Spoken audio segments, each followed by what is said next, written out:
You can't hear. Okay, I'm sorry about that. Can you hear me now? There we go. Okay, good morning once again. My name is Mpho Mabala from the Department of Forestry, Fisheries and the Environment in Cape Town. In particular, I'm attached to biosecurity and our offices are based in Cape Town. My focus today will be on Category 2 invasive species, and my presentation will be in terms of the Alien and Invasive Species Regulation of 2020 as amended, and in terms of the National Environmental Management Biodiversity Act of 2004. During my presentation, I will be focusing on the following. I'll be looking on number AIS regulation. I'll be answering the question of why are permits issued. I'll be looking at the kinds of restricted activities that we issue permits for. I'll be looking at risk assessment, which is part and parcel of the permit application process. I'll be looking at alien species permit application process itself. And then lastly, I'll be looking at the prescribed fees for lodging an application. Ladies and gentlemen, in terms of the Bill of Rights, which is included in our Constitution, Section 24 states that everyone has got a right to an environment that is not harmful to their health and well-being. One of the legal instruments that was developed to give effect to this right, to Section 24, was the Alien and Invasive Species Regulation. So this regulation were published on the 1st of August 2014. They came into force on the 1st of October the very same year.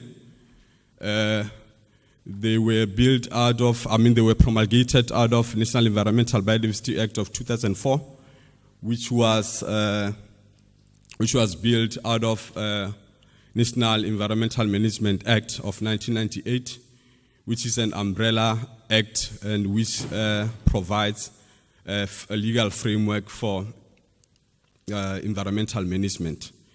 As we all know, alien and invasive species regulation poses a great threat to our environment, to our livelihoods, and to biodiversity globally. That's because in nature they are highly competitive. They have an ability to replace the native animal and plant species, as well as consuming large amount of water from our water bodies as compared to our indigenous vegetation. Therefore, the purpose of this regulation is to prevent the illegal introduction of these species into the country, as well as to regulate the invasive species and the potential invasive species within the country. Why are permits issued? Excuse me. Permits are issued to regulate Category 2 invasive species within the country, as well as to regulate the import of alien and listed invasive species coming into the country. But then in terms of Chapter 2 of the Alien Invasive Species Regulation of 2020, these species are divided into 4 categories. We have Category 1A, which are those species that must be combated or eradicated. We have Category 1B species, which must be controlled. My colleagues will be speaking after me. They'll be talking to that because it talks to management control plans as well as compliance. And then we have Category 2 species that I'm mainly focusing on. Those are species that an applicant needs a permit in order to carry out restricted activities. Therefore, anyone who is in possession or in control of Category 2 species, they must make sure at all times that they adhere to the permit conditions. And what is important is that they must make sure that the permit, the species that the permit was issued for does not spread out of the permitted area as stipulated on the permit itself. So they must at all times make sure that the spread of the species is preventable. And adding to that, category 1B species, category 2 species can also become category 1B species depending on where it occurs. Like for instance, for plants, we usually receive applications for windbreaks. So let's say, for instance, if we are conducting an inspection and to discover that although this species, the applicant applied for windbreaks, some of them are occurring along the edge of the river or along the riverbank, that automatically becomes category 1B, and then it triggers Section 75 of National Environmental Biodiversity Act, which talks to control of invasive species, and therefore that species must be treated as category 1B. Moving on to the next slide. We also issue permits for research purposes. We issue permits to scientific institutions as well as to national zoological gardens. Usually those permits are for identification or display in the zoological gardens, as well as for research purposes in the research institutions. And this is guided by Section 25 of the Act. And then when it comes to the fee, the scientific institutions, as well as the zoological gardens and the August of States, the payment fee is waived. And the other payments that we issue for, which is in line with research purposes, is for biological control programs. So like of late, we have been receiving applications for water hyacinth, for mass rearing, where the biological control agents will be used to control these species. Therefore, and this is not limited to category 2 species only. So we can issue permits for category 1B as long as they are for research purposes, and as long as the research proposal talks or provides the measures that will be in place to make sure that there won't be any spread of this species, as it is already problematic. This slide here it shows different categories that I've already spoken about, as well as the kinds of restricted activities that are allowed and those that are not allowed in terms of the law. If you can have a look here, most of the category 1A and 1B are prohibited as compared to category 2. They are prohibited in terms of importing them into the country, in terms of growing, breeding, propagating, or multiplying with them, or in terms of transporting or even trading with them. That is because these species already are being controlled, if not eradicated. So it is only a few that is exempted, and that is for possession. This is the continuation of the slide I was talking to now. Species that need permits. Out of 568 species that are listed, it's only 118 category 2 invasive species that need permits. And as you can see over here, it is the plants that is the largest group of them all that need permits. And I think it makes sense because, as we all know, South Africa is a water-scarce country, and most of the invasive species are causing massive problems to our river system. So that's why a lot of plants need permits, followed by mammals, followed by fresh reptiles and freshwater fish, so on and so on.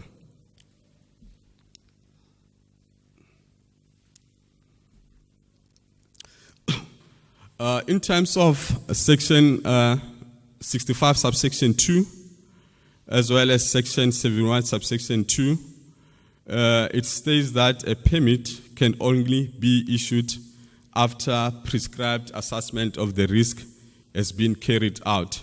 It is for this reason that comprehensive risk assessment is important when one wants to apply for an import into the country, or when one wants to grow, breed, or multiply with a species. And this risk assessment should be undertaken in terms of Section 61 of the current AIS regulation of 2020. They go together with Section 17, 18, and 19. But then we also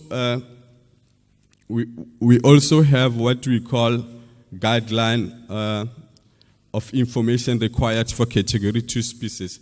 This is a form of comprehensive risk assessment. However, this one, the difference is that it can be compiled by the applicant himself or herself, instead of having to hire a registered risk assessment practitioner. So for this one, what we are looking for, this is just an abridged version of the comprehensive risk assessment as per Section 16 of the current regulation. So this one is usually for those applicants who are already in possession, and those species are not problematic in a particular province.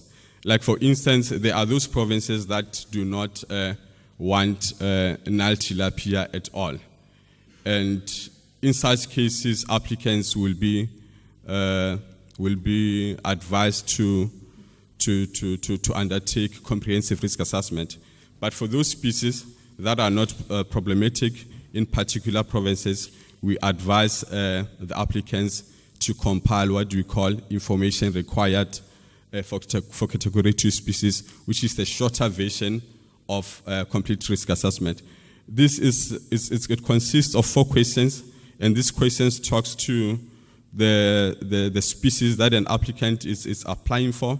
It talks to the restricted activities that the applicants would like to carry out, the nature of the restricted activity, the reason why you are conducting that activity, the location where the restricted activity would be taking place, the number of species that you'll be, the number of species that you're applying for, and the gender, if possible, as well as translocation, if an applicant is intending to translocate or transport the species. And then there's also a question that talks to possible impacts on biodiversity. And lastly, we also want to know the measures that the applicant will put in place to make sure that there's no spread of the disease. So as long as the applicant can answer this question to the best of his or her ability, then we accept the risk assessment.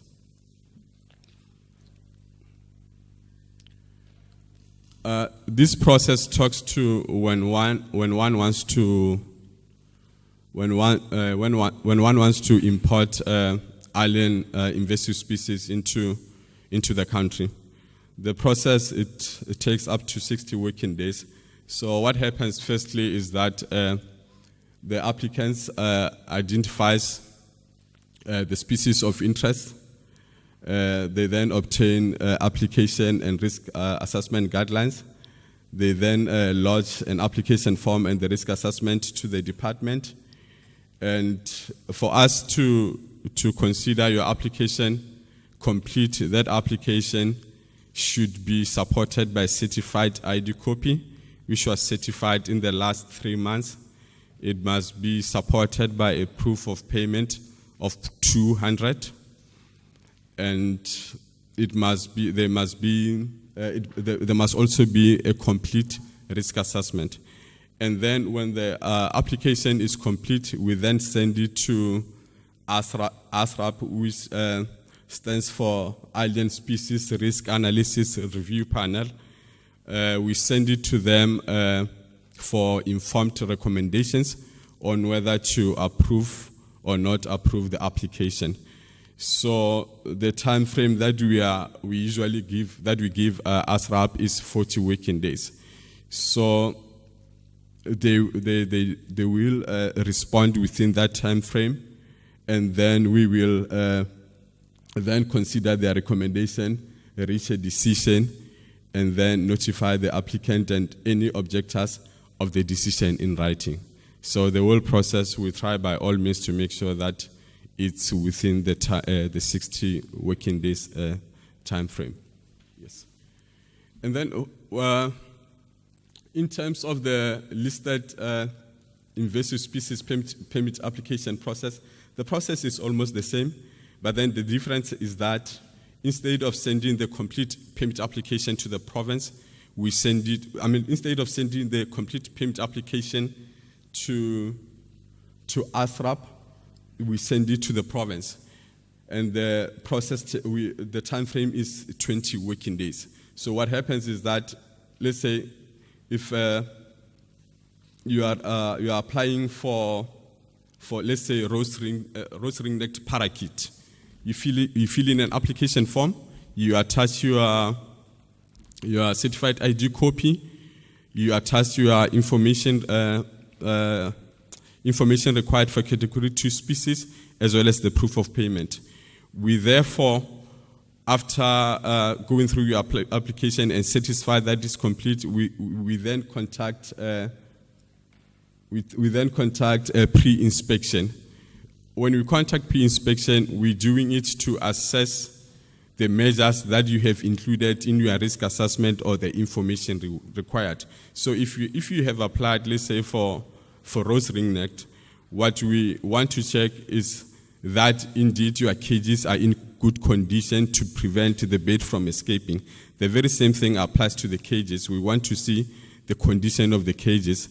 And then when it comes to fish, we want to check the condition of the RAS system as well as the distance between your facility and the natural water bodies, because the last thing we want is for the listed invasive fish species to escape your facility and make it to the natural water body, because it will be extremely difficult to control it once it gets to the natural body and multiplies. And then for mammals, we check the condition of the fences, whether it's 2.4 meters high. And then once we are satisfied that you meet the requirements, we draw up or compile a pre-inspection report. We attach it together with the permit application form, and then we send it to the province for their input. So this is in line with Section 22 of the current AIS regulation. And then we give them 20 working days to respond, whereupon we take a decision and inform the applicant whether his or her application was successful. And lastly, this is what we charge for what we do. For import, when you want to import a particular species into the country, the permit application fee is 200 per species, but then this doesn't relate to the specimens. It talks to the species itself. If let's say, for instance, you want to import boa constrictor into the country, even if they are 10 in number, the amount still remains 200 rands. So it doesn't depend on the number of specimens, it depends on the species. And then we charge 100 rand for all restricted activities. So even for this one, it's per species. If let's say you are applying for possession of let's say Cobus leche, you are applying for breeding, you are applying for transport, let's say in the Free State from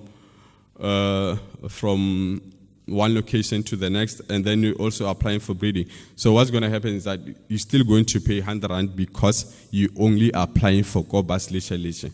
Even if they are 50, even if they are 20, the amount is still going to be 2 and is going to be 100. And then when we issue the permits, we are going to issue permits for possession, breeding, and selling, which is valid for 5 years. And then the transport one is valid for 3 months. But then the fee remain as it is, as 100 rand per species. And then for renewal, it's 50 rand per species, and for appeals, it's 50 rand per species. I've come to the end of my presentation. I thank you for your participation.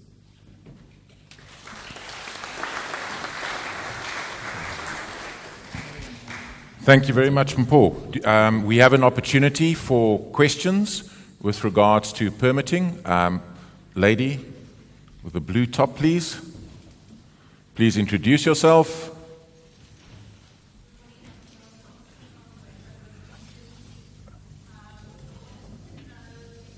Sorry, one moment. Can we just make sure the mic is switched on?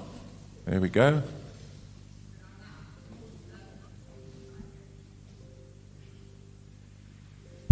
There we go, that's it. Okay, we got you. It's Val Thompson from Great Brook River Conservancy. We've got a problem with dragon fruit as an invasive species in our area at the moment. And we have noticed that one of the landowners is starting what looks like a farm of dragon fruit. How, as a conservancy or concerned citizens of the area, would we be able to find out whether they were permitted for that new activity?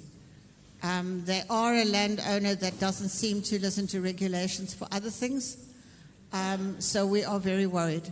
It is an area, as I say, we have already got a problem with dragon fruit. Okay, so the question really is there a mechanism for private citizens to find out if a permit has been issued to in this case, a farmer who is farming with a Category 2 species? Well, this in case this dragon fruit, yeah. Yeah, I think it's possible to do that. They can always send an email to our office or call our office to find out if their neighbor has applied for a permit or not. What we can do, we can just check them on the database and then inform you whether they have applied or not. And in actual fact, you would have helped us a lot, because if they didn't apply, then we can always advise them to do the right thing. So this is a record of public knowledge, isn't it? So it would be possible to get this information. Yes, on the right. There we go. Okay, and the question on this side. Sorry, me again. I'm worried about the permitting cost, 200 Rand. If you work out the minimum wage in South Africa is 21 Rand 69 an hour, which means that I don't think anyone in the department who does the risk assessments gets paid that amount, so significantly more. But if there was a minimum wage, it would take 9 hours.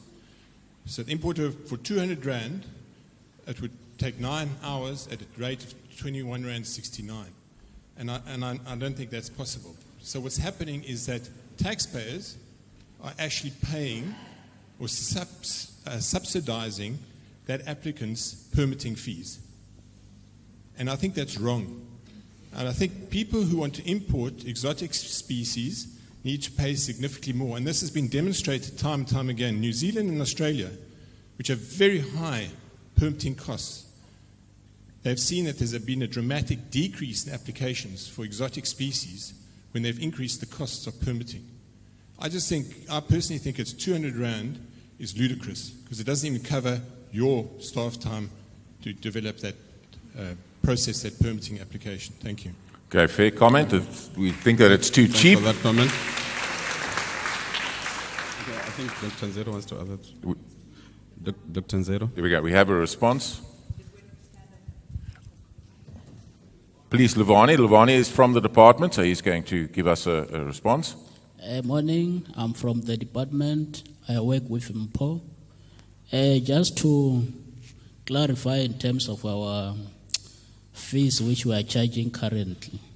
If you look at the NEMBA Act and all the regulations which are under the NEMBA, so all the fees which were prescribed there since 2014 up to now, they were never increased. So if you look at top species, some they are paying 50 rand per application for top species. But however, from 2017, we have a task team within the department whereby we are looking at that issue of raising the fees under the NEMPA Act.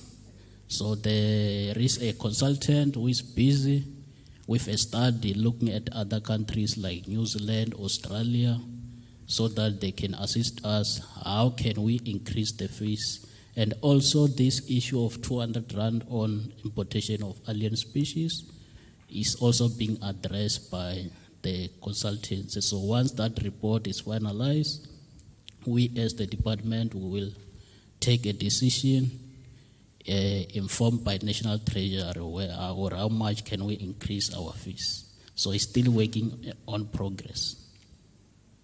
Thank you. There we go. Isn't it lovely to be able to get answers immediately on these questions? We have a lady at the back, and then we'll come to you next, sir. My name is Corne Brink. I'm from the Botanical Garden. I just want to know, in terms of permits that are supplied to nurseries that sell invasive plants, invasive species, what are the regulations and the follow-up on those kind of things? Because you can't control the species that they sell once they sell them. Thank you. Okay, if I understand your question, you asking about permits that are issued to nurseries and the follow-up in terms of compliance.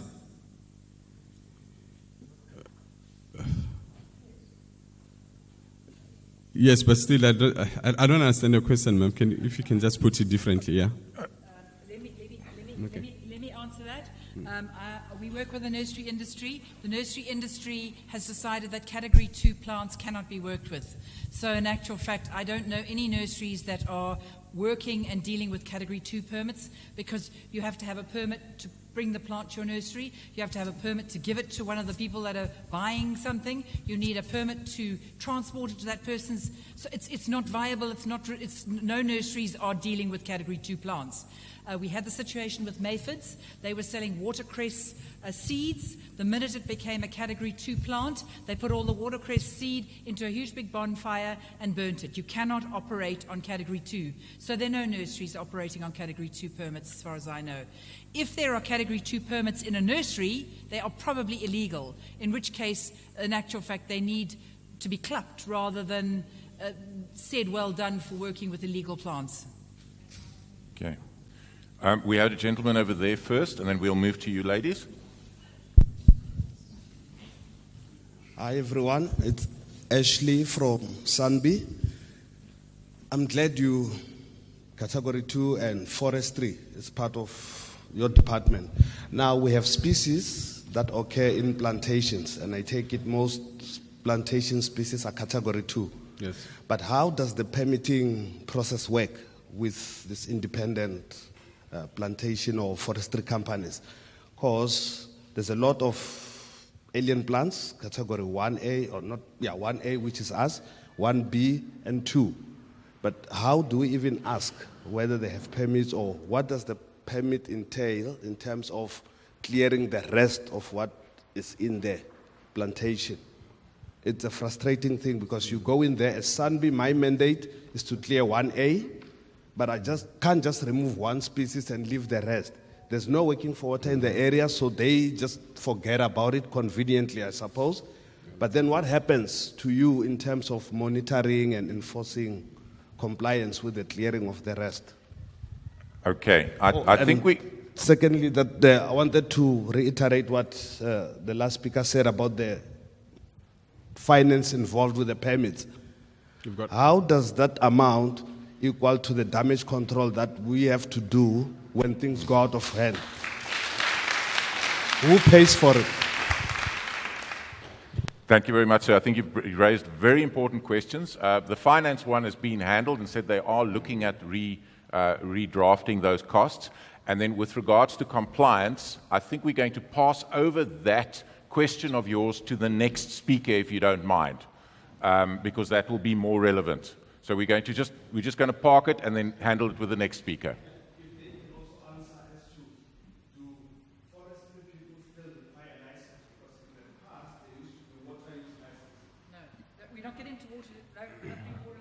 Yeah, no. Water is a whole different department. Plantations are exempt. End of story.